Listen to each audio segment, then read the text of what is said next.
সুপ্রিয়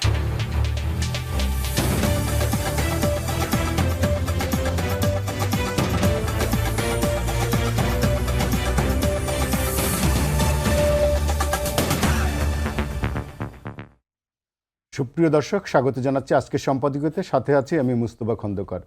ঢাকার কূটনীতিক মহল থেকে শুরু করে দিল্লির রাইসিনা হিলস সবখানে এখন একটি প্রশ্ন, শেষ পর্যন্ত কি হতে যাচ্ছে প্রধানমন্ত্রী তারেক রহমানের ভারত সফর। একদিকে শেখ হাসিনাকে নিয়ে রাজনৈতিক টানাপোড়েন ও বাংলাদেশের কূটনৈতিক শর্ত, অন্যদিকে দুই দেশের সরকারি পর্যায়ে কোনো চূড়ান্ত সূচি ঘোষণা না হয় তৈরি হচ্ছে নানা জল্পনা। এরই মধ্যে গতকাল ভারতের রাষ্ট্রপতি ভবনের হঠাৎ এক ঘোষণায় বিস্ময় আরও বেড়েছে। দুই দেশের কূটনীতির এই জটিল সমীকরণ ও দ্বিপাক্ষিক সম্পর্কের ভবিষ্যৎ নিয়ে আমাদের আজকের সম্পাদকীয় প্রধানমন্ত্রীর ভারত সফর নিয়ে ধোঁয়াশা। এ নিয়ে আলোচনার জন্য স্টুডিওতে উপস্থিত আছেন শফিকুল আলম, সাবেক প্রধান প্রেস সচিব, আছেন অ্যাডভোকেট মাসুদ আহমেদ তালুকদার, বিএনপি চেয়ারম্যানের উপদেষ্টা, এবং মাহমুদুর রহমান মান্না, সভাপতি নাগরিক ঐক্য। আপনাদের তিনজনকে স্বাগত।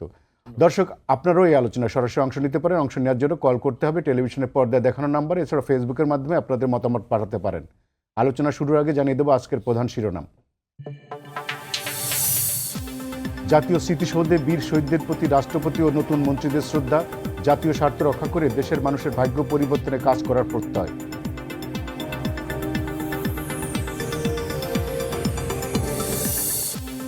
সড়ক পথে যুক্ত হচ্ছে দ্বীপ জেলা ভোলা, মহাসড়ক নির্মাণের সিদ্ধান্ত প্রধানমন্ত্রীর, ন্যাশনাল ই হেলথ প্ল্যাটফর্ম গড়ে তুলতে পাইলট প্রকল্প গ্রহণের নির্দেশ।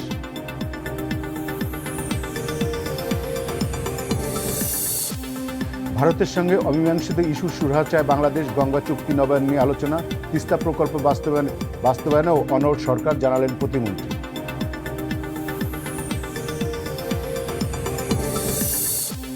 বাংলাদেশি কর্মী নেওয়ার আবেদন প্রক্রিয়া শুরু মালয়েশিয়ার, রিক্রুটিং এজেন্সি ও মেডিকেল সেন্টারের তালিকা প্রকাশ, নিয়োগ স্বচ্ছ করতে অনলাইন ব্যবস্থা।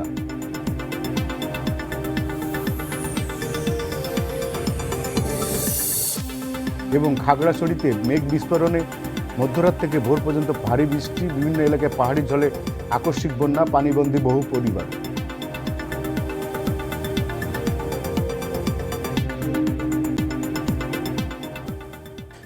মান্না ভাই, আমি আপনাকে দিয়ে শুরু করতে চাই। সেটা হচ্ছে প্রধানমন্ত্রীর ভারত সফর নিয়ে একটা ধোঁয়াশা তৈরি হয়েছে। গঙ্গা চুক্তির মতো একটা গুরুত্বপূর্ণ সময় এই ধোঁয়াশার নতুন সংকটের কোনো ইঙ্গিত পাচ্ছেন কিনা আপনি?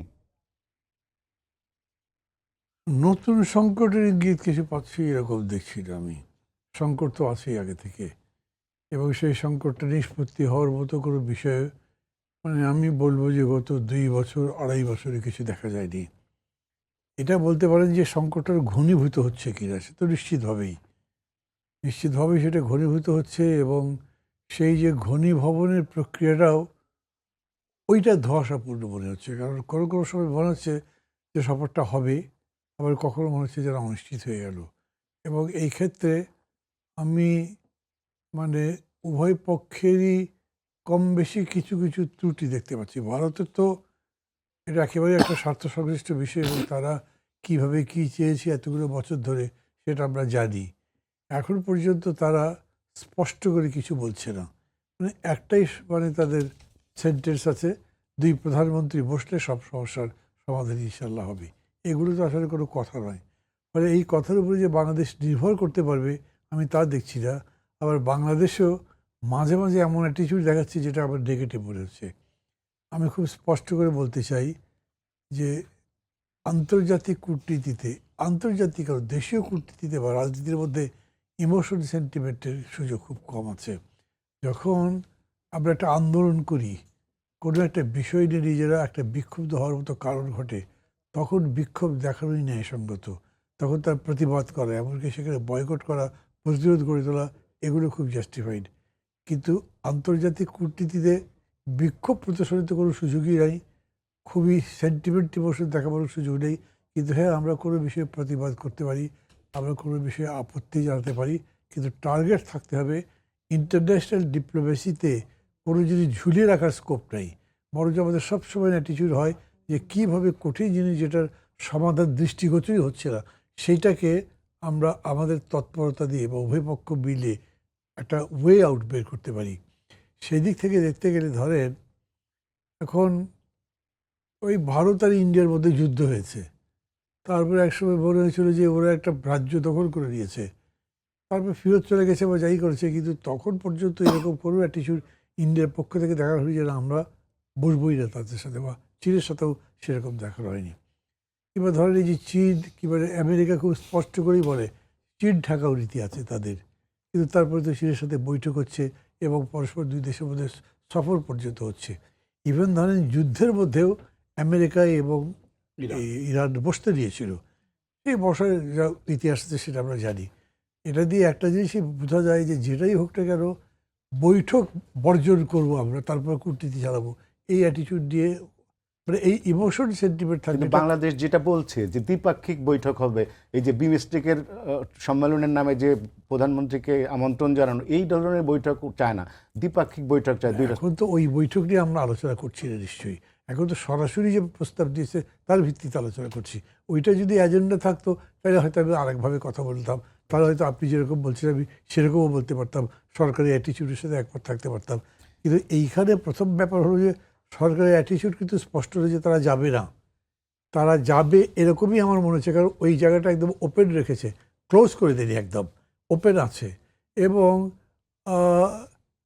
ভারতের পক্ষ থেকে মানে ভারত এমনভাবে একটা ধোঁয়াশা তৈরি করছে যে এর ব্যর্থবোধক ব্যাপার দাঁড়ায়। শেখ হাসিনাকে তারা কি করতে চায়, প্রথম দিকে আপনার ইন্ডিয়ান এক্সপ্রেসের একটা নিউজ দিল যে এটা আইনগতভাবে যেটা আছে সেটাই হবে, তার মানে কোর্ট যেটা বলবে আলটিমেটলি তার এই অপরাধ কতখানি মানে গ্রহণযোগ্য বাংলাদেশ করেছে তাতে কি তারা কীভাবে অপরাধকে দেখে, সেজন্য ফেরত পাঠাবে কিনা। আর তার আগেই একবার বলেছে যে কাউকে ফেরত পাঠালে তার যদি ফাঁসির ব্যাপারটা হয় বা মৃত্যুর কোনো কারণ হয় সেরকম জায়গায় তারা যেতে পারে না ইত্যাদি বলে একটা মানে ভিত্তি তৈরি করে রেখেছে যে তারা পাঠাবে না। পাঠাবে বা পাঠাবে না এইটা কিন্তু লম্বা চড়া ব্যাপার, সে দালাই লামার কথা খেয়াল করেন তো এইখানেও লম্বা চড়া ব্যাপার হতে পারে এবং চলতে চলতে একটা পরিস্থিতি যেটাই হোক হলো। কিন্তু এখন এই ব্যাপারটাকে পরিষ্কার করে করছে না, ওপেনলি করুক কিংবা তাদের নিজেদের আলোচনার মধ্যে, আমি মনে করি যে বাংলাদেশ আশ্বস্ত হতে পারছে না, ভারতের অ্যাটিচিউডের মধ্যে এটা নেই, সেই কারণে ব্যাপারটা ঝুলে আছে এবং ধোঁয়াশা তৈরি হয়েছে। তবে সময়ের দাবি আমি মনে করি, সময় যখন যেতে থাকবে গড়াতে থাকবে সামনে যাবে, তখন উভয় পক্ষ থেকেই এই বোধটা আসবে যে আসলে জাস্টিফাইড সলিউশন কোন পথে হতে পারে এবং তারা সেই পথে যাবে হয়তো।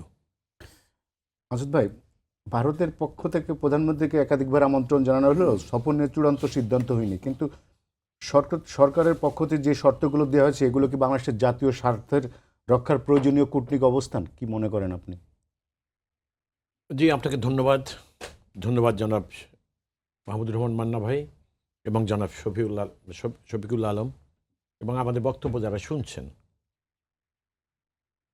দেখুন, ভারত আমাদের অনেক পুরনো বন্ধু, এই কথাটা আমরা সবাই বলি, সরকারি দল বিরোধী দল সকলে, দেশের সবাই বলে ভারত আমাদের বন্ধু। কিন্তু এই বন্ধুর সাথে দীর্ঘ পরিক্রমা বা পথ চলাটা যে খুব সুখকর না, এটাও আবার সবাই বুঝে। কিন্তু মজার ব্যাপার হলো কোনখানটায় এটা অনেকে অনেক সময় বলে ফেলে এবং এটা এখন এমন প্রকাশ্যে এসে গেছে যে ভারতকে বন্ধু বলার সময় যেমন আমরা বন্ধু বলি এবং ভারত আমাদের সঙ্গে যে আচরণ করে সেটা বন্ধু সুলভ না, সেটাও আবার আমরা প্রকাশ্যেই বলে ফেলি। এখন আপনি কূটনীতির কথা বলেছেন, দেখুন কূটনীতিতে অনেক কিছু থাকবে। যেমন মান্না ভাই একটা কথা বলেছেন যে ইমোশন বা সেন্টিমেন্টের কোনো জায়গা কূটনীতিতে থাকে না। আমি মান্না ভাইয়ের সঙ্গে অত্যন্ত সম্মানের সাথে একটু দ্বিমত পোষণ করে বলবো, তো কূটনীতিতে অর্থাৎ যখনই কোনো দেশের স্বার্থ থাকে তখনই সেখানে ইমোশন সেন্টিমেন্ট থাকবে, তবে এটার প্রকাশটা বা প্রয়োগটা সংযত হতে হয়। যেই করেন না কেন বা যেই করুক না কেন, কূটনৈতিক বয়ান যদি অন্য অন্য রাজনৈতিক বয়ানের মতো হয়ে যায় বা আপনি কূটনৈতিক উদ্দেশ্য বা আবার কর্মধারা এটা যদি আপনার প্রয়োগ বা বাস্তবতা অর্জন করার আগেই আপনার প্রতিপক্ষের কাছে প্রকাশ হয়ে যায়, তাহলে যে সমস্যাটা দাঁড়ায় সেটা হলে এই যে আপনার বার্গেনিং করতে গিয়ে আপনার অবস্থানটা শুরুতেই অনেক দুর্বল করে উপস্থাপন করতে হয় বা তাদের সঙ্গে আলাপ আলোচনায় যেতে হয়। সেজন্য আমি যে বিষয়গুলো দেখি ইদানিং, আমি ক্ষুদ্র মানুষ, এই ব্যাপারে আমার খুব অতটা যোগ্যতাও নাই, তারপরও আমি বলবো যে যেই বিষয়গুলোকে ইদানিং আমরা প্রায় লক্ষ্য করছি যে চাউর হয়ে যাচ্ছে, এই জিনিসটা আলোচনার আগে বা আলোচনার একটা উল্লেখযোগ্য সমাধান বা সম্মানজনক সমাধানে পৌঁছার আগে হওয়াটা ওটা খুব একটা কারোর জন্যই কাম্য ছিল না। দেখুন, ভারতের সঙ্গে আমাদের অনেকগুলো ব্যাপার আছে অমীমাংসিত, এবং বাংলাদেশে দুর্ভাগ্য হলে এই যে গত যুক্তিসঙ্গত সময়টা একটা অনির্বাচিত সরকার রাষ্ট্রীয় ক্ষমতায় ছিল, এবং এইরকম একটা সরকার রাষ্ট্র ক্ষমতায় ভারতের জন্য অনেক স্বস্তির ব্যাপার ছিল। কারণ আপনি যদি জনগণের সরকার না হয়, এবং আমরা যেটা বলি যে আমরা যে বন্ধুত্ব, মিউচুয়াল অনার, এই কথাটা বলে আমরা বলি যে আমাদের বন্ধুত্বের সাথে সমান্তরাল একটা মানসিকতার আমাদের বন্ধুত্ব থাকবে। কিন্তু দেখা গেছে এটা হয়তো রাজনীতি বা কূটনীতির কথা আমরা শুনি, কিন্তু বাস্তবতা ছিল আমাদের ক্ষেত্রে ভিন্ন। আমাদের সঙ্গে আমাদের প্রতিবেশী বন্ধু যাদেরকে আমরা বলি, তারা সবসময় বড় ভাই সুলভ আচরণ করতেন আমাদের সঙ্গে, বা করে যাচ্ছেন, এবং আমরা সেটাতেই ধন্য হতাম। অর্থাৎ আমরা বলতে আমি যেটা বুঝাচ্ছি সেটা হলো, যেই সরকারটি গত 16টা বছরে দেশের রাষ্ট্রীয় ক্ষমতায় ছিল, তারা ওইটাই বুঝাতেন। এতে হয়েছে কি, আমাদের অমীমাংসিত যে সমস্যাগুলো ছিল তার কোনোটাই তারা সমাধান ব্যতিরেকেই আশ্বস্ত থাকতে পেরেছেন, নিশ্চিন্ত থাকতে পেরেছেন। কারণ আজকের প্রেক্ষিত আর সেই 16 বছরের সরকারের প্রেক্ষিত কিন্তু এক না। আজকে রাষ্ট্র ক্ষমতায় জনগণের নির্বাচিত সরকার, আর জনগণের নির্বাচিত সরকার যখন থাকে তখন সেই সরকার সকল জাতীয় স্বার্থের সঙ্গে, প্রতিবেশীর সঙ্গে যে কোনো পরিস্থিতিতেই কোনো নতজানু অবস্থায় না গিয়েও তারা কূটনীতিক বলেন বা অন্য কোনোভাবেই এটা সুরাহা করার জন্য আলাপ আলোচনা করার একটা শক্তি ধারণ করে, যেটা বর্তমান সরকার করছে। এখন ভারত, আপনি তো আজকে শুধু ভারত আর বাংলাদেশের মধ্যে সীমাবদ্ধ না, বা এভাবে তাকিয়ে থাকলেও হবে না। আপনি দেখেন এই সরকারের বয়স 6 মাস হয়ে গেছে।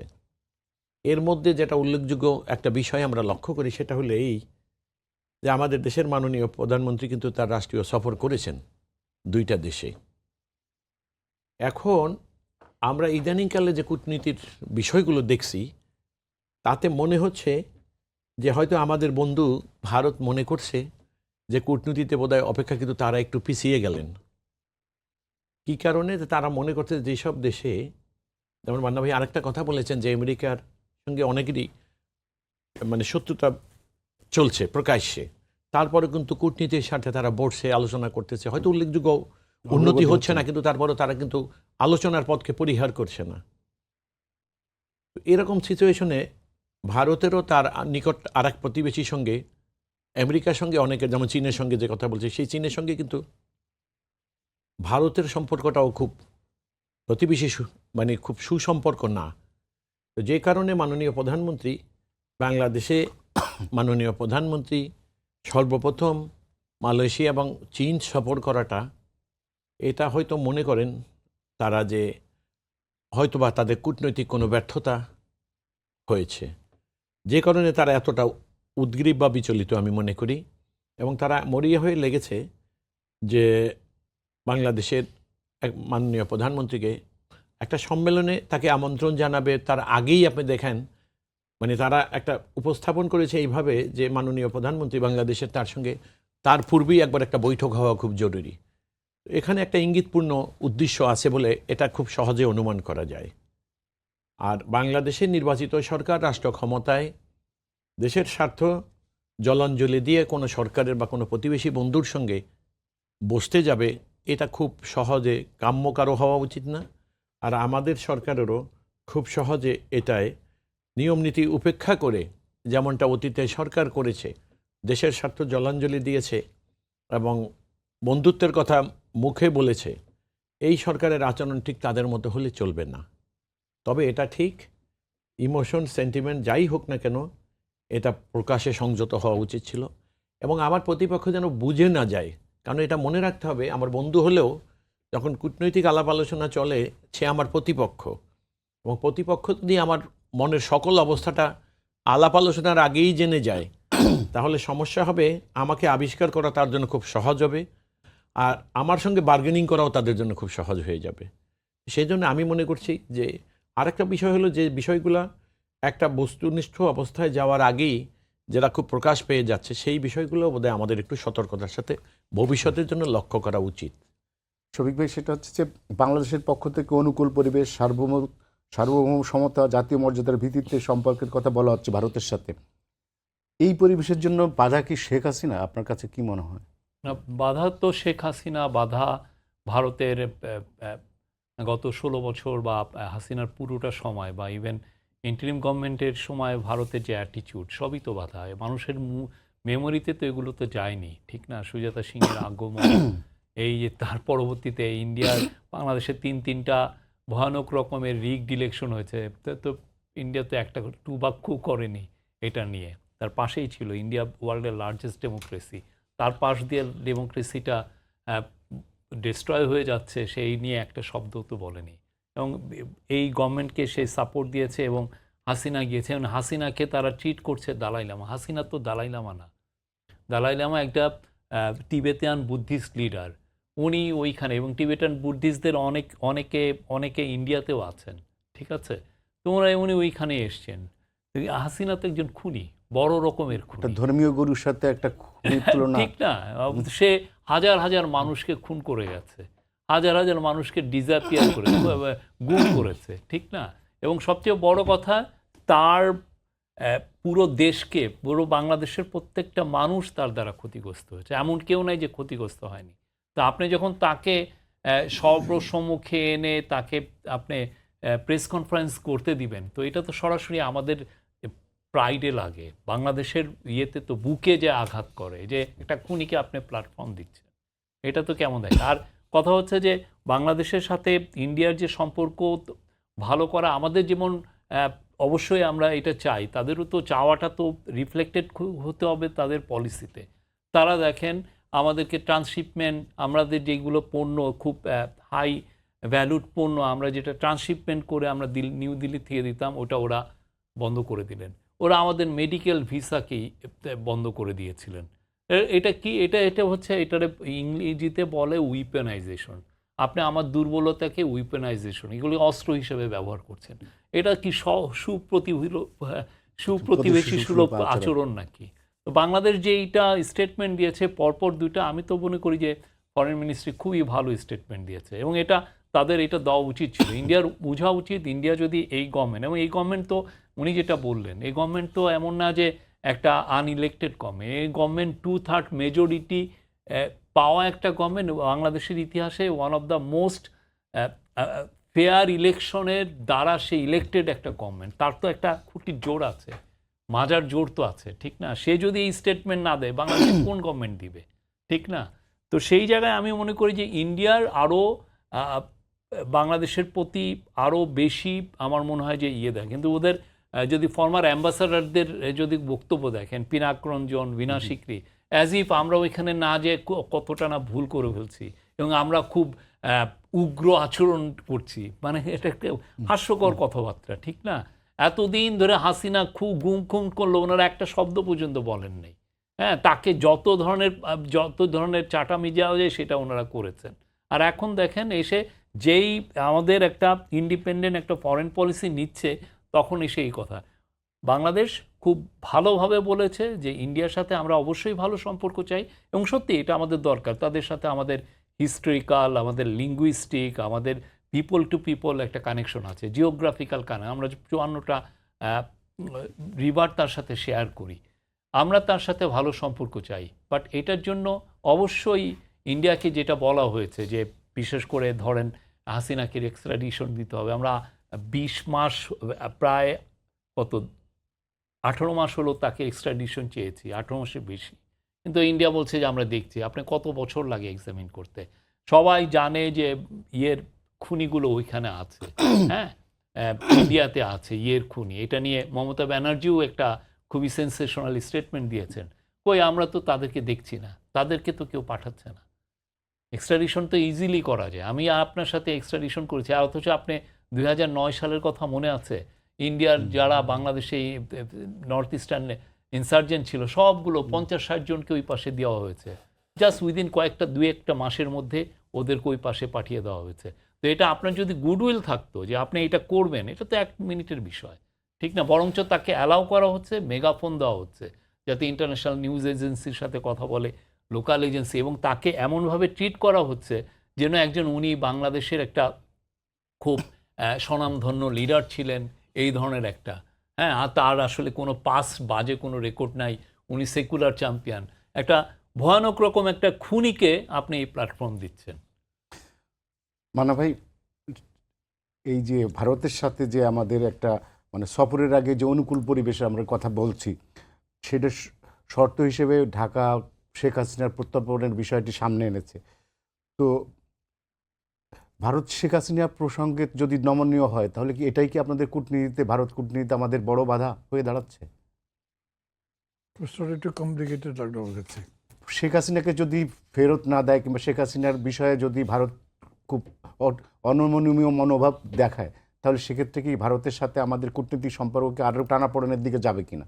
এটা নির্ভর করছে আপনি কিভাবে নেবেন, আপনি সিচুয়েশনটা কিভাবে অ্যাসেস করছেন, আপনি কি চান, কিসের বিনিময়ে চান, কত সময়ের মধ্যে চান। মানে যেমন ধরেন ভারতের সাথে আমার 7-8টা সমস্যা আছে, এর মধ্যে একটা শেখ হাসিনার ইস্যু।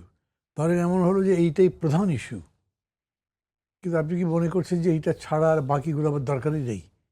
এইটার উপর নির্ভর করছে আপনি এটাকে কীভাবে নেবেন। এরকম তো হতে পারে যে আমি 7টা ইস্যু নিয়ে আলোচনা করলাম, তার মধ্যে 4টা ইস্যু পেলাম, কিন্তু মেইন যে ইম্পর্টেন্ট ইস্যু সেটা আমি পাইনি। সেই ক্ষেত্রে কি হয়, ইন্টারন্যাশনাল ডিপ্লোম্যাসি কি বলে যে না ওইটা না হলে যাবো না, সেইটা নির্ভর করে। মানে কোনো সময় যদি এমন হয়, যেমন এখন ইরান ইরাক নিয়ে কী বলে, ইরান এবং আমেরিকার কী জন্য বসা হচ্ছে না, কী জন্য ভেঙে যাচ্ছে মাঝে মাঝে, সব তো আমরা জানি না। কিন্তু হিডেন বিষয় যেটা আছে তাতে এরকম কোনো ইম্পর্টেন্ট ইস্যু আছে যেটা ছাড়া হয়তো এক পক্ষ বা এক পক্ষ যেতে পারছে না। এইখানে আমরা পারবো কি পারবো না। এখন আমাকে যদি ব্যক্তিগতভাবে জিজ্ঞেস করেন যে এই ইস্যুতে আমাদের কী স্টান্স হওয়া দরকার, কতখানি স্ট্রং বা কত দূর যাব, আমার কাছে মনে হয়, বিশেষ করে এখন শফিক ভাই এখানে আছেন, গত 1.5 বছরে যে গভর্নমেন্ট ছিল, সেই গভর্নমেন্টের যে অ্যাটিটিউড ছিল, আমার মনে হচ্ছে তারা জিনিসটাকে সবসময় চাঙ্গা রাখতে চেয়েছেন, বলতে চেয়েছেন, কিন্তু এটা না হলে তোমার সাথে কোনো সম্পর্ক নেই, এইরকম ইস্যু করতে চান নাই, তাই বলেছে। এবং কখনো কখনো আমার মনে হয় যে অ্যাটল যদি ইন্ডিয়া আমাদেরকে ফেরতই নাই দেয় শেখ হাসিনাকে, তার মানে ইন্ডিয়ার সাথে আমাদের কোনো সম্পর্কই থাকবে না, সেটিকে আমরা ক্যারি করতে পারি বা তার থেকে আমাদের লাভ বেশি হবে। ধরেন এই যে নদীর পানি নিয়ে, কিংবা ধরেন এই যে গঙ্গা চুক্তি নিয়ে, এটাকে আমরা বন্ধ রেখে দেবো, এগোবোই না। শেখ হাসিনাকে যেহেতু দাওনি না, তাই গঙ্গা চুক্তি করবো না, এটাকে আমরা বলতে পারবো। কিংবা ধরেন 53 নদী বা 54 নদী যে পানি শেয়ার করবার প্রশ্ন, সেটার আমি ফাইট করব, সেইটা শুধু শেখ হাসিনা রাইবারকে রেখে দেবো? এটা সরকার যেভাবে সিদ্ধান্ত নেবে তার উপরে আপনি প্রশ্নটা যাচাই করতে পারবেন এবং সেই ভিত্তিতে এগুবেন কিংবা এগুবেন না সেটা ঠিক করবেন। মাসুদ ভাই, এই যে মান্না ভাই যেভাবে বললেন যে আমাদের তো আরও অনেকগুলো গুরুত্বপূর্ণ দ্বিপাক্ষিক ইস্যু আছে, নদীর পানি, সীমান্ত, বাণিজ্য, জ্বালানি। এখন শেখ হাসিনার এই প্রত্যর্পণের বিষয়টি আমরা যদি শর্ত হিসেবে ধরি, তাহলে কি মানে আমাদের সফরটা মানে এটাকেই যদি কেন্দ্র করে আমরা যাওয়া নেওয়া যা চিন্তা করি, সেটা কতখানি? দেখুন, আমরা আভ্যন্তরীণ রাজনীতিতে একটা বিষয় লক্ষ্য করেছি, এদেশে প্রায় সময়ই একটা ইস্যু তৈরি হতো, খুব অল্প সময়ের ব্যবধানে আর একটা ইস্যু তৈরি হওয়ার পর আগের ইস্যুটা সাবমার্জড হয়ে যেত। আন্তর্জাতিক রাজনীতিতেও ঠিক এইরকম লক্ষ্য করা যায়। আপনি দেখেন 2026-এর নির্বাচন হওয়ার পরে এবং এই নির্বাচনে যখন আজকে তারা রাষ্ট্র ক্ষমতায়, তারা ক্ষমতায় আসবেন, এটা তারা নিশ্চয়ই ভারত খুব সতর্কতার সঙ্গে বাংলাদেশের নির্বাচনকে খেয়াল করবে, এটাই খুব স্বাভাবিক। সেইটা খেয়াল করতে গিয়ে যে বিষয়টা দাঁড়িয়েছে সেটা হলেই তারা বুঝেছেন যে বিএনপি ক্ষমতায় আসবে, এরপর ক্ষমতায় এসেছে, তারা অত্যন্ত অধীর আগ্রহে তারা চেষ্টা করেছিলেন বাংলাদেশ সরকারের সঙ্গে সুসম্পর্ক তৈরি করতে। কারণ মান্নাভাই যে কথাটা বলেছে, সেই মান্নাভাইয়ের কথাটাকেই আমি আর একটা শব্দ ধরেই বলবো, মান্নাভাইয়ের মতো করেই, যে ভারতের সঙ্গে 1.5 বছর যে সময়টা আমাদের একটা অনির্বাচিত সরকার ছিল, বেসড অন কনসেনসাস, অনির্বাচিত হলেও সেটা একটা আইনসম্মত সরকার ছিল, সংবিধান সম্মত সরকার ছিল। তো তারাও একটা সেন্টিমেন্ট এখানে তৈরি করেছিলেন এবং আপনারা লক্ষ্য করবেন যে ভারতের কিছু কিছু আচরণে আমরা কখনো কখনো দেখেছি যেই মানে ইউনূস সাহেবের সরকারের প্রতিও কিন্তু অনেকের অনাস্থা চলে আসছিল শেষের দিকে, কিন্তু ভারতের তৈরি করা কিছু কিছু ইস্যুতে দেখা গেল তেনার আহ্বানে সকল রাজনৈতিক দল দ্বিধাদ্বন্দ্বহীনভাবে তাকে সমর্থন জানিয়েছিলেন, অর্থাৎ একাট্টা হয়েছিলেন ওনার আহ্বানের কাছে। এতে যে বিষয়টা দাঁড়িয়েছিল সেটা হলো এই যে ভারতের প্রতি একটা কট্টর একটা মনোভাব ওই সময়টায় তৈরি হয়ে আসতেছিল, কারণ আওয়ামী লীগ হঠাৎ করে যখন ক্ষমতা থেকে চলে গেল, এরপরে ইউনূস সাহেবের সরকার আসলো, তখন ঠিক রিভার্স হয়ে গেল, যে নমনীয় ভারতের প্রতি যে নমনীয় মনোভাব ছিল সেটা আর ওই অবস্থায় থাকলো না, একটা ভিন্ন রূপ ধারণ করলো। এখন সেই অবস্থাটা কিন্তু নির্বাচনের পরেও এটা মিনিমাইজ হয়নি। এই একটা নতুন সরকার, নির্বাচিত সরকার ক্ষমতায় আসার পরেও হয়নি। এখন এই ভারত যেমন এই সরকারের আচরণ বা বাংলাদেশের আচরণকে সতর্কতার সাথে লক্ষ্য করে, বাংলাদেশও তার জাতীয় স্বার্থে ভারতের আচরণকেও সেই সতর্কতার সাথে লক্ষ্য করবে, এটা খুব স্বাভাবিক। এখন আপনি ওই আমাকে আমন্ত্রণ জানাবেন বন্ধুত্বকে আরও সুদৃঢ় করার জন্যে, আর বলবেন পরিবেশটা, যেটাকে যে পরিবেশটাই কিন্তু আজকে এই যে ভারত বাংলাদেশের কূটনীতির মধ্যে এই পরিবেশ শব্দটাই বেশি ব্যবহার হচ্ছে। সেখানে আপনি একজন মানুষ যিনি ওখানে আশ্রয় নিয়েছেন, তিনি অপরাধ করেছেন, তিনি খুনি, গুম করেছেন, দেশের অর্থনীতি ধ্বংস করেছেন, গণতন্ত্রকে গলা টেপে হত্যা করেছেন, গণতান্ত্রিক প্রতিষ্ঠানসমূহকে কবর দিয়ে গেছেন, সেই মানুষটাকে এখানে আশ্রয় দিয়েছে। ধরে নিলাম আপনারা যদি মানবিক কারণে তাকে আশ্রয় দিয়ে থাকেন, কিন্তু আপনারা যারা আজকে আমাদের সঙ্গে বন্ধুত্বের জন্য এত আগ্রহ প্রকাশ করছেন, তারা যখন প্রকাশ্যে সেই রকম একজন ব্যক্তিকে, যাকে এই দেশের আইন আদালতে বিচার হওয়ার পর দোষী সাব্যস্ত করে সাজা দিয়েছে এবং তাকে আনুষ্ঠানিকভাবে তাদের সঙ্গে চুক্তি থাকার কারণে বলা হচ্ছে আমাদের কাছে তাকে হস্তান্তর করো, তার কোনো রেসপন্স তারা করেনি। বরং উল্টাটা কি করেছে, যখন তারা একদিকে কথা বলে বাংলাদেশের সঙ্গে সুসম্পর্ক করতে চায়, তখন আবার তাকে সামনে এনে তার দ্বারা বক্তব্য দেওয়া হয়েছে যেটা কোনোভাবেই আমাদের দেশের নির্বাচিত সরকারের জন্য স্বস্তির ছিল না। এখন আপনি যদি মুখে বলেন একরকম আর কাজ করেন আর এক রকম, তাহলে সেটাকে সূক্ষ্মভাবে পরীক্ষা নিরীক্ষা করার পরে যে বিষয়টা দেখতে হবে, এবং এই সরকারের দেখা দায়িত্ব বলে আমি ব্যক্তিগতভাবে মনে করি, সেটা হলো এই যে তখন সরকার মনে করে যে তারা যে আহ্বান আমাদেরকে জানিয়েছে সুসম্পর্ক করার, এটা আসলে মুখের তাদের কথা, তাদের আন্তরিকতার এখানে ঘাটতি আছে। যেমন তারা আমাদের মাননীয় প্রধানমন্ত্রীকে ভারত সফরে তারা আমন্ত্রণ জানাচ্ছে, টাইম এনেছে ওনাকে নেয়ার জন্যে। এটা যদি সত্যিকার অর্থে বা আন্তরিকভাবে তারা চাইতেন, তাহলে যেই সব কারণগুলো ইতিমধ্যে, অর্থাৎ বিশেষ করে শেখ হাসিনার প্রত্যাবর্তনটাই যখন সামনে নিয়ে আসেন, এটা কিন্তু এক ধরনের, আমি শুরু করেছিলাম সেই জন্যই যে আভ্যন্তরীণ রাজনীতিতে দেখবেন এক একটার পর একটা এই স্বৈরাচার সরকার তৈরি করতো, আর একটা ইস্যু তৈরি করে আগেরটাকে তলিয়ে দিত। আন্তর্জাতিক রাজনীতিতে এইরকম ইস্যু যাতে তৈরি না হয়, ভারত সরকারের সেদিকে সতর্কতার সাথে খেয়াল রাখা উচিত ছিল। তারা যখন আন্তরিকভাবে আসলেই চান, যদি চাইতেন যে না বাংলাদেশের প্রধানমন্ত্রীর ভারত ভিজিট করা উচিত, কারণ সবচেয়ে ক্লোজেস্ট নেইবার তারা, এবং এটা আমাদের দুই দেশের মানুষের মধ্যে সুসম্পর্কের জন্য এবং পরস্পরের যে অমীমাংসিত স্বার্থ আছে সেগুলো সমাধানের জন্য খুব জরুরি। তাহলে এইটার মধ্যে আন্তরিকতার ঘাটতি থাকার কারণেই তারা কি করলেন, মুখে যাই বললেন না কেন মাঝখানে এটাই যাতে সেট পড়ে যায়, সেখানে রাজনৈতিকভাবে তারা আনুষ্ঠানিকভাবে উপস্থাপন করলেন। যদিও সরকার ডিক্লাইন করেছে যে না এটা সরকারের কোনো, এটা আমি আপনার টেলিভিশনে এসকে আছে এখানে বসে আমি একটা দেশদ্রোহী বক্তব্য দিয়ে গেলাম এই মুহূর্তে। কালকে যদি আমার বিরুদ্ধে আইন সংস্থা, আইন প্রয়োগকারী সংস্থারা ব্যবস্থা গ্রহণ করতে যায়, আর আপনারা সময় যদি বলেন যে না উনি আমাদের টেলিভিশনে এসব কোনো কিছু হয়নি, আমাদের এখানে কোনো দায়িত্ব নেই, তাহলে সেই কথাটা কতটুকু গ্রহণযোগ্য? সেইখানে ওনারা বাংলাদেশের সঙ্গে সুসম্পর্ক চায়, আবার বাংলাদেশটাকে সকল কিছুকে ধ্বংস করে যিনি অন্যায়ভাবে সেখানে একজন অপরাধী সেজে আছে, সেই মানুষটাকে আমাদের রাজনীতির কাউন্টার হিসেবে উপস্থাপন করে। আপনি লক্ষ্য করবেন এটা অত্যন্ত দুঃখজনক। আপনার সুজাতা সিং এসে একটা ইলেকশন একলা করে দিয়ে গেলেন 2014-তে, যেখানে লেস দ্যান 5% ভোট পড়েছে, যা কোনো সরকারই না, একটা অ্যাকসেপ্টেবল তো ভোটার লাগে, তারপরও কিন্তু সেইটাকে বলা হয়েছে না এটা গণতান্ত্রিক সরকার, এবং সেটা নিয়েই কিন্তু তারা 5 বছর চলে গেল। সেখান থেকে 2018-তে আরেকটা নির্বাচন।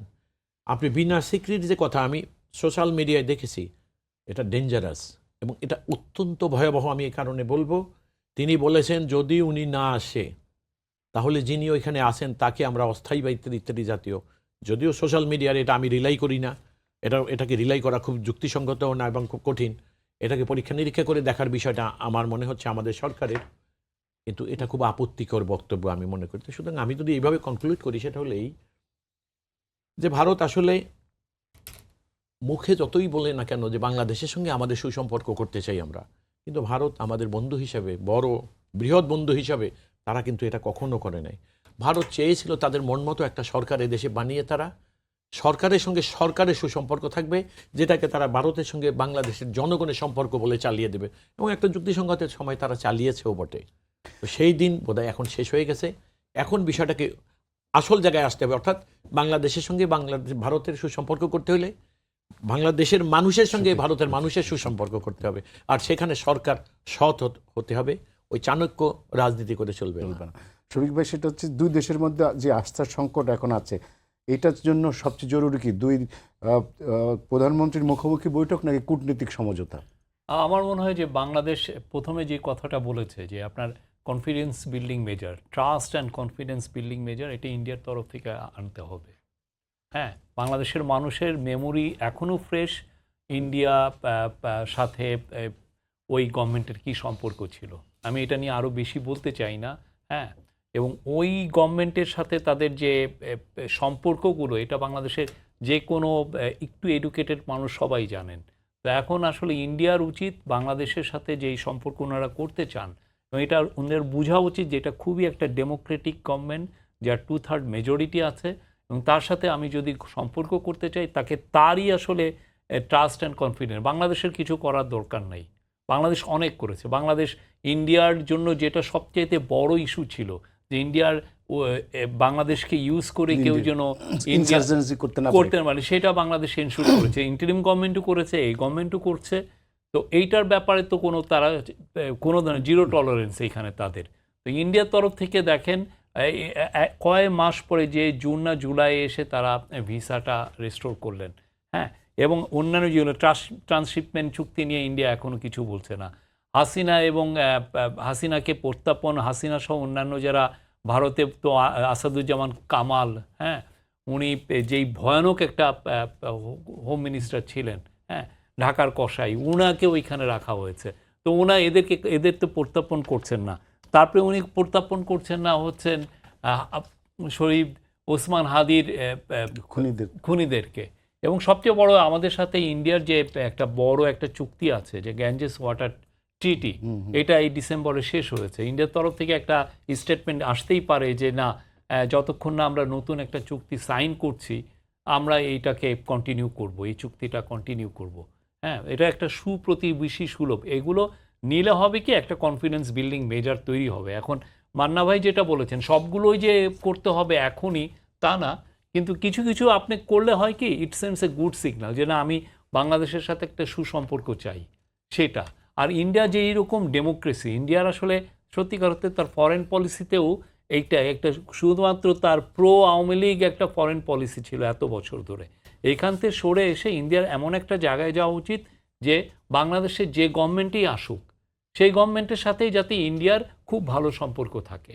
কারণ আমরা এটা ইনসেপারেবল, আমরা কোনোদিনও মানে জিওগ্রাফি আমাদের দুজনকে এক করে দিয়েছে। আমি এই জায়গাটাতে তো সরতে পারবো না, কিন্তু ইন্ডিয়ার এটা বুঝা উচিত। আপনি দেখেন না, মেক্সিকো আর ইউএসের গভর্নমেন্টের আপনি সম্পর্কটা দেখেন, বা ইউএস গভর্নমেন্ট আর কানাডার সম্পর্ক।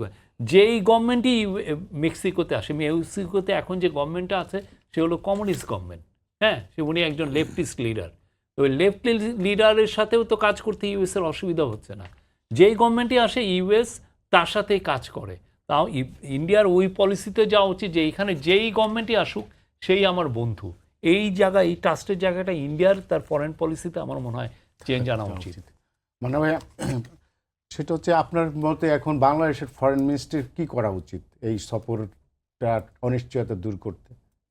বাংলাদেশের ফরেন মিনিস্টার, হ্যাঁ, বাংলাদেশের কূটনীতিকদের কি করা উচিত? মানে কীরকম করে ধরেন তার সম্পর্কে একটা ধারণা হয়ে গেছে যে উনি খুব কাজের লোক, অনেক মেরিটোরিয়াস, অনেক ব্রিলিয়ান্ট, অনেক ভালো তার রেজাল্ট। উনি একাই কিছু করতে পারেন, কিন্তু উনি একা কিছু করতে পারবেন না। এখন অন্তত সেই স্টেজ আর নাই। এখন যেটা করতে হবে সেটা, আমি কালেকটিভলি শব্দটা ব্যবহার করবো না, বিকজ আমাদের দেশে এগুলো কোনো জিনিস কালেকটিভলি হয়নি। এটা গভর্নমেন্ট একাই করেছে, গভর্নমেন্টের মধ্যে যারা ম্যাটার করেছে তারাই করেছে। তো এইখানে আমি আবার বলি, ধরেন ইন্ডিয়ান স্টান্সটা আপনি বুঝলেন যে তারা শেখ হাসিনাকে ফেরত দেবে না, এখনই বুঝলেন, অথবা 7 দিন পরে বুঝলেন, তারপরে আপনি এই পারসিউটটা চালাবেন কি না সেটা ঠিক করতে হবে। অথবা আপনি স্ট্রেট ফরওয়ার্ড বলবেন যে ফেরত দিচ্ছ না, তোমার সাথে কোনো ডায়লগ নাই, সেটা ঠিক করতে হবে। এই রকম ক্ষেত্রে মানে আমি মনে করি আমাদের foreign minister definitely he is very brilliant, very intelligent. উনি ভূমিকা পালন করতে পারেন, রাখতে পারেন আমি মনে করি। সেটা কীরকম, আমি ধারণা করি এরকম যে ধরেন একটা ইন বিটুইন হলো, যেটা প্রফেসর ইউনুস ওনাদেরকে বলেছিল যে উনি থাকলে থাক, কথা বলতে মানা করেন। হ্যাঁ। কথা বলবে না উনি, মানে কথা বলা মানে ইনসাইট করছেন, উত্তেজনা তৈরি করছেন, উস্কানি দিচ্ছেন যে বিদ্রোহ করো, গোলমাল করো। এগুলো কোনো কিছু করতে পারবে না। সেটা ইন্ডিয়ান গভর্নমেন্ট চাইলে পারে। ইন্ডিয়ান গভর্নমেন্টের যদি বক্তব্য এটাই হয় যে আমি পাঠালেই যে তোমরা ফাঁসি দিয়ে দেবে, তুমি ফাঁসির বুকে পাঠাবো কেন, তুমি রেখে দিলে, আমি এটা বলবো না, মানে আনুষ্ঠানিকভাবে স্বীকার করে যাবে এটাই করছি, কিন্তু আমার অ্যাটিটিউডের কথা বলছি। এবং এইখানে বলছি, যদিও সবাই জানছে কিন্তু তবুও বিষয়টা বলতে হচ্ছে কেন আলোচনা খাতিরে। সেরকম যদি হয় তাইলে এই পুরো ট্রাস্টটা আপনার জন্য রিলেটিভলি ইজি হয় আমি মনে করি। কিন্তু এটাতে যদি জেদ করে থাকেন আর তারাও জেদ করে থাকে তাহলে ইউ লুজ। বিকজ তাহলে ফারাক্কা হচ্ছে না, তাহলে তিস্তা হচ্ছে না, তাহলে মানে বাণিজ্য চুক্তি সব যা আছে কিছুই হচ্ছে না। আমরা কিন্তু ওই রকম একটা জিনিসকে ওয়েলকাম করতে পারি না। এইটা বুঝে ফরেন মিনিস্টার সেরকম করে তিনি তার জায়গা বোঝাবেন, তিনি যে জনগণকে বোঝাতে পারবেন সেটা না। কিন্তু এই গভর্নমেন্ট যেটা আছে সেটা তারা পাবলিককে ইজিলি বোঝাতে পারে। এখনও পর্যন্ত তাদের সেই সমর্থন আছে। দেখলাম একটা যে 62% লোক তারেক সাহেবকে এখনও সমর্থন করে, আর 52% লোক গভর্নমেন্টকে সমর্থন করে। যদিও এই সমস্ত মানে হিসাবে আমি খুব বিশ্বাস করি না। আমার মনে হয় যে ম্যাক্সিমাম টাইম এগুলোর মধ্যে ফল্ট থাকে। কিন্তু তারপরে এটা ঠিক যে জনপ্রিয়তাটা এখনও আছে। প্রতিপক্ষ অপোজিশন তো কেউ সেরকম করে দাঁড়ায়নি। অপোজিশন যে ব্লক আছে বা গ্রুপ আছে বা জোট আছে, তারা ইভেন এই একটা ইস্যুতেও তাদের স্টান্স পরিষ্কার করে বলতে পারে যে এই করো তোমরা, এতদূর যাও, এতদূর যেও না। এইখানে তো ধরেন অপোজিশনকেও একটা দায়িত্বশীল ভূমিকা পালন করা দরকার ছিল, বলা যে এতদূর যাওয়া উচিত, এটাতে আমাদের এই বেনিফিট। নাহলে আপনিও খালি উস্কানি দিতে লাগলেন, না এটার সাথে এরকম চলবে না, এই জিনিস করলে আমরা মানবো না, আপনাদেরকে শেষ পর্যন্ত গদি থেকে সরিয়ে দেবো। গদি থেকে সরিয়ে দেওয়ার আলোচনা আর জায়গায় করেন, সেখানে বড় মিছিল করেন, মিটিং করেন, কিন্তু এই ইস্যুতে তো ওই গদি থেকে ফেলে দেওয়ার না, এই ইস্যুটা সরকারকে বিরোধিতা করানো না। এই ইস্যুটা হচ্ছে how can we make the best use of this dialogue, যে এফার্টটা চলতেছে তার মধ্যে থেকে আপনার স্বার্থ বের করে আনা। সেই ক্ষেত্রে মানে অপোজিশনের কথা যেটা বললাম, আমি ফরেন মিনিস্টারের কথা বলবো। ফরেন মিনিস্টার তার মেরিট ইউজ করবেন, তার যে সরকার আছে তার মধ্যে এটা বোঝাবার জন্য, তার বাইরে ওনার খুব বেশি কিছু করার নেই।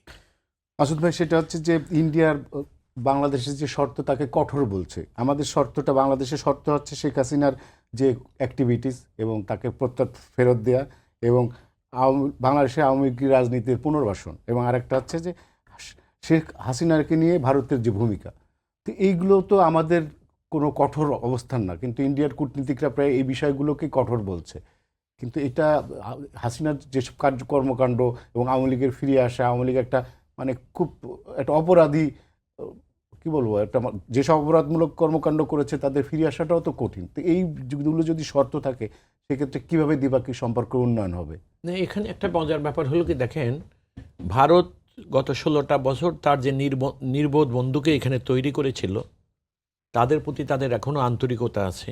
এইটাই বারবার তারা প্রকাশ করতে চাচ্ছে। এবং এটা মনে রাখবেন, যার প্রতি তারা এত আন্তরিকতা দেখাচ্ছে এটা তার স্বার্থে নয়। তার মতো অবস্থায় থাকলে এবং আজকে ওই রকম একটা সরকার থাকলে তাদের স্বার্থগুলো হাসিল করা যত সহজ হয়, এখন তারা বুঝে গেছে সেইটা অত সহজ না। যে কারণে তারা আজকের নির্বাচিত সরকারের সঙ্গে ভারত মনে করছে যে বার্গেনিংয়ে গেলে বার্গেনিংয়ে তাকে একটা পয়েন্ট হিসাবে ব্যবহার করা যায়। আমি মান্নাবাইয়ের সঙ্গে একদম একমত হয়ে কথাগুলো এইভাবে বলতে চাই যে আমাদের অমীমাংসিত একটা স্বার্থ না, অনেকগুলো স্বার্থ, এবং সেগুলোকে সরকার, the government as a whole on behalf of the people of this country, আমি মনে করি এটাকে খুব সতর্কতার সাথে পরীক্ষা নিরীক্ষা করে সংযতভাবে সামনে অগ্রসর হতে হবে। এবং এটা যা করব বলবো তার চাইতে অনেক কম। আমার মনে হয় এই নীতিতে অগ্রসর হওয়াটা বোধহয় খুব যুক্তিসঙ্গত। আর দেশের মাননীয় পররাষ্ট্রমন্ত্রী, তিনি he is virtually representing the government. He himself alone cannot decide everything for the government. আমি মনে করি এখানে it should be the policy of the government. সেইটার মুখপাত্র হিসাবে উনি তাদের সঙ্গে বা মানে under the advice of the government he will make his a statement. এবং এটা আমার নিশ্চিত আমি যে মাননীয় প্রধানমন্ত্রীর সঙ্গে তার কথা বা আলাপ আলোচনা ছাড়া বা সরকারের মনোভাব তিনি উপলব্ধি করে সেটাকে গ্রহণ করার পরেই তাকে ওইভাবে করে সেটা প্রকাশ করতে হবে। তিনি একা একটা কিছু করতে গিয়ে সরকার অন্ধকারে থাকবে, সরকার জানবে না, এমনটা বোধহয় আমার কাছে মনে হচ্ছে। খুব ওভার স্মার্টনেস দেখায় কোনো লাভ হবে না, এটা অত্যন্ত সতর্কতার সঙ্গেই এখানে অগ্রসর হতে হবে।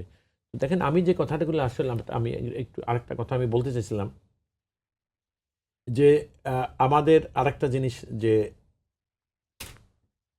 ভারত সত্যিকার অর্থেই যদি আমাদের সঙ্গে তাদের বন্ধুত্ব চাইতো, কূটনৈতিক মহলে আপনি একটু লক্ষ্য করেন তারা এখন ইন সার্ভিস যারা আছে, যারা এখন কনসার্ন, তারা ছাড়াও কিন্তু অনাহুত অনেকে যারা এই পদ্ধতির মধ্যে কোনো অংশগ্রহণ নাই, তারা স্বেচ্ছাপ্রণোদিত হয়ে, বাংলাদেশের সাবেক হাই কমিশনার, আমি বলছি তারা সব বেশিরভাগই স্বেচ্ছাপ্রণোদিত হয়ে গায়ে পড়ে সরকারকে বক্তব্য দিচ্ছে, ভারত সরকারকে এবং আমাদের মুরব্বী সাজছে অ্যাজিব যে তারা আমাদের খুব শুভাকাঙ্ক্ষী। এখন আপনিই বলেন যে আমার যেই শর্তটাকে আজকে সামনে, আপনি দেখেন শুধু শেখ হাসিনাকে সামনে নিয়ে আসছে তা না, কিন্তু এটা হলো আমাদের দুইটা দেশের মধ্যে স্বার্থটাকে ফ্রাস্ট্রেটেড করা বা আমাদের আলোচনাটাকে ফ্রাস্ট্রেটেড করার।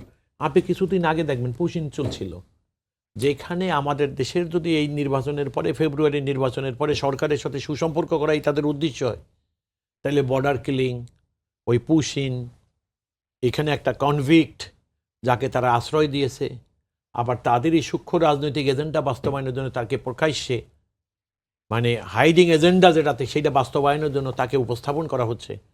তো এটা নিশ্চয়ই করার আগে তাদের মনে করা উচিত ছিল যে বাংলাদেশ সরকার অত্যন্ত সতর্কতার সঙ্গে তাদের এই জিনিসগুলোকে পরীক্ষা নিরীক্ষা করবে এবং তারপরই বাংলাদেশ সরকার তার সিদ্ধান্ত নেবে যে এরকম পরিস্থিতি ভারত সরকার যারা আমাদের সাথে সুসম্পর্ক করার জন্য অতীতের অবস্থান থেকে উত্তরণ করতে চায়, তাদের কর্মকাণ্ড যদি মনে হয় যে না অতীতের সরকারের অপেক্ষা এখন তাদের মনোভাব আরও কঠিন অথবা আরও দুঃখজনক, তখন সেখানে আমাদের সরকার নিশ্চয়ই নীরব থাকবে অথবা তাদের সঙ্গে গলা মিলিয়ে শুধু ইয়েস বলে শুধু একটা বাহ্যিক বন্ধুত্ব দেখিয়ে আসবে, এমনটা তো এই দেশের জন্য। কারণ এই সরকার জনগণের নির্বাচিত সরকার, শফিক ভাই বলেছেন, বারবার বলেছেন, জনগণ একটা ল্যান্ডস্লাইড ভিক্টরি দিয়েছে, অ্যাবসলিউট মেজরিটি দিয়েছে। সেই সরকার আজকে ইচ্ছা করলেই শেখ হাসিনা সরকারের মতো যা ইচ্ছা তা করতে পারবে না। জনগণ সতর্ক দৃষ্টি রাখছে এই সরকারের উপরে, এই জনগণ খেয়াল করতেছে এই সরকার যে আস্থা তাদের উপরে রেখেছে, এই সরকার আস্থার সঙ্গে তার সেই দায়িত্ব পালন করার জন্য সামনে অগ্রসর হচ্ছে কিনা, সেই জন্য সরকারের কৈফিয়তের বিষয়টাও সরকারকে মাথায় রাখতে হবে এবং এটা খুব স্বাভাবিক। ধন্যবাদ শফিক ভাই, আমার হাতে প্রায় সময় শেষ। আপনি যদি বলতেন যে বাংলাদেশের মুখপাত্র বলেছেন যে সফর নিয়ে এখনো কোনো সিদ্ধান্ত হয়নি, শেখ হাসিনা ও অন্যান্য পলাতক অপরাধীদের প্রত্যর্পণের বিষয়ে ভারতের জবাব অপেক্ষায় রয়েছে বাংলাদেশ। তার মানে কি সফরটা হচ্ছে না? কারণ জবাব তো এখনো মেলেনি। আমার সাথে ইন্ডিয়ান এক ওনার সাথে ইন্ডিয়ান অফিসিয়ালদের খুব ভালো কানেকশন। তারাও বলছেন যে না, তারাও এখন মোটামুটি কনফার্ম যে এটা হচ্ছে না। আসলে প্রথমেই ইন্ডিয়ান মিস স্টেপ ছিল। প্রথমেই তারা যখন ওনাকে ইনভাইট করলেন বিমস্টেকের চেয়ারম্যান হিসেবে। তো উনি যদি বিমস্টেকের চেয়ারম্যান হিসেবে ওইখানে ব্রিক্স সম্মেলনে যান, তাহলে সেখানে তো উনি বিমস্টেকের আলাপটাই করবেন, উনি বায়োলেটারাল আলাপটা তো আর আসে না সেই ক্ষেত্রে। আর বিমস্টেক সবাই জানে এটা একটা প্রো ইন্ডিয়ান রিজিওনাল গ্রুপ। তা আপনি যে ইন্ডিয়ার কথা ইন্ডিয়ার সাথেই কথা বলবেন, ঠিক না? এইটা ওনাদের মেড এ ম্যাসিভ মিস্টেক। তাদের উচিত ছিল ওনাকে একটা ভালোভাবে একটা চিঠি লেখা, এসে বলা যে আসেন আপনি আমাদের সাথে, যেহেতু আমরা সত্যিকার অর্থে আমরা তো দুজন, ইন্ডিয়ার সবচেয়ে মোস্ট ইম্পর্টেন্ট নেইবার হচ্ছে বাংলাদেশ, ইন্ডিয়ার সেটা বোঝা উচিত এবং ইন্ডিয়া এটা বুঝেও। কিন্তু আই ডোন্ট নো, মানে এক ধরনের ইন্ডিয়ান যারা ফর্মার ডিপ্লোম্যাটদের কথাবার্তা শুনলে মনে হয় যে ইন্ডিয়া ইজ মানে এমন একটা জায়গায় গিয়েছে যে আমার খুব নতজানু হয়ে তার কাছে যেতে হবে। সেই রিয়ালিটি তো বাংলাদেশের নাই। বাংলাদেশের রিয়ালিটি এখন অনেক অনেক ডিফারেন্ট। বাংলাদেশের পোস্ট জুলাইয়ের বাংলাদেশ তো একটু ডিফারেন্ট বাংলাদেশ। আপনার এই রিয়ালিটিতে তাদের অ্যাডাপ্ট করা উচিত। ওকে, ধন্যবাদ। আমাদের হাতে আর সময় নেই। মান্না ভাই, মাসুদ ভাই এবং শফিক ভাই, তিনজনকে ধন্যবাদ। জি। দর্শক, এই ছিল আজকের সম্পাদকীয়তা। আগামীকাল আবারও দেখা হবে একই সময়। শুভরাত্রি সবাইকে।